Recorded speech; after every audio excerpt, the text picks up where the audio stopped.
толкова успях.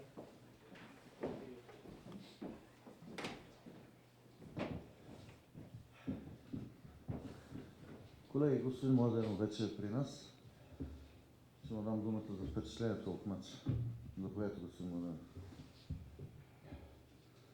Един матч, от който може да бъдем доволни и най-вече от това, че тези млади състезатели, които им дават възможност днес да вземат изява, се защитиха по най-добрия начин. И това е пътя, който ние ще следваме. Точно в такива мачове да им даваме възможност за изява, като да трупат самочувствие, увереност и това е един трамплин за тях. Заповядайте за въпроси. Росен Станчев. Някой от играчите умишлено ги запазихте предвид на времето за матч с Левски или наистина просто имахте идея не толкова да ги съхраните, колкото да дадете възможност на младите, както казвате? Първо имаме състезатели като Апостол Попов, който има здравословни проблеми. Разболя се и трябваше да се прибира вкъщи. Джереми е контузен от матча с Литекс. Надявам се да го възстановим до четвърта, за да мога да вземе дейно участие. Джаксън е с 4 картона. Не искахме да рискуваме. И също време, знаейки така също кого излизаме да играем, дадохме възможности на други състезатели, които по-малко са играли, а пък и някои да направят и дебют като Витанов и като Антон Караченагов, като Долчиев, които по-малко им се дава така възможност за изява, в това число включен и Грънчев. Мисля, че в това отношение те успяха така да натрупат игрови минути, които пак още веднъж се повтарям, да трупат самочувствие, увереност. Това е много важно за тях.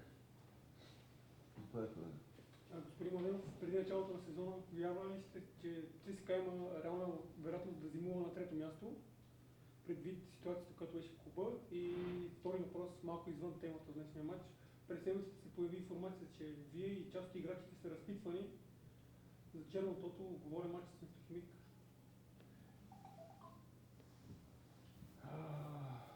Не е тайна. Има такова нещо, няма какво да го крием, наистина. Викаха състезатели, които даваха обяснение. Така че какво да го крием, то си така. Хората търсят, ама не там, където трябва да излезе. Дай Боже да наистина, ако има нещо такова, да се намери и да бъдат наказани. Това нещо, ако наистина има уредени мачове, нека да пострадат тия, които ги организират. ЦСКА не участват в такива неща и никога не участва. Другия въпрос какъв беше? Дали сте вярвали, че ЦСКА има шанс да... Какво да ви кажа, аз в началото дори не мислех и за класиране, и за точки. Всички други бяха така притесненията, грижите и работата ни беше концентрирана в събиране на футболисти, в изграждане на отбор, който малко или много трябваше да се представи и да запази така ЦСКА трайно в А група. След това ни дойде малко по-друг апетита и така нататък. Сега вече мислим по-различно. Сега вече целите, които трябва да си поставим за втория сезон, са коренно различни. Всичко зависи от това, което направим като нови попълнения сега през зимната пауза. Знаем и всички, които са на футбола, знаем, че е много трудно в този момент да вземеш качествен футболист и то свободен агент. Няма ги такива. Ако лятото може, то сега зимата е трудно изключено.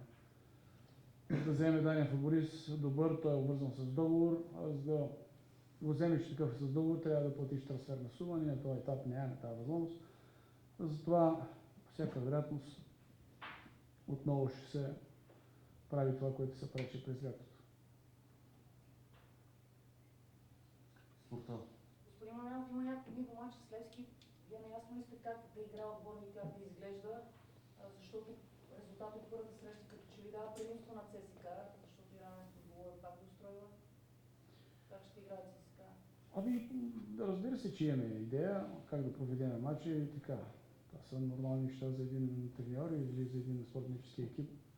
В крайна краща, то днешния матч малко или много беше така насочен с идеята. И за следващия матч, не толкова днес какво ще направим, отколкото кои да запазим и да се концентрираме в следващия матч, който е много важен. Както всички матчове са някаква значимост важни между Левски и ЦСКА. И никой не мога да предрече какво ще се случи на матча. Надявам се Така с Божията помощ ние да наделем и да победим и да елиминираме Левски. Това е идеята и това ще се стремим да правим. Да, Чисто като психология, според вас този матч вероятно ще е много по-различен от първия матч, който се игра за купата, пък и за първенството още повече психологически план. Кой е това, как влизаете вие за ЦСКА? Пак казвам, че тия мачове, независимо предните мачове как са завършили, отново се излиза и се играе матч като матч. Тия мачове никой не може да каже как ще завършат. Ние имаме нужното самочувствие, увереност, вярваме в себе си, отбора се чувства обигран, надявам се да направим един добър матч. И пак още веднъж казвам да елиминираме Левски. Други въпроси? Приятна вечер.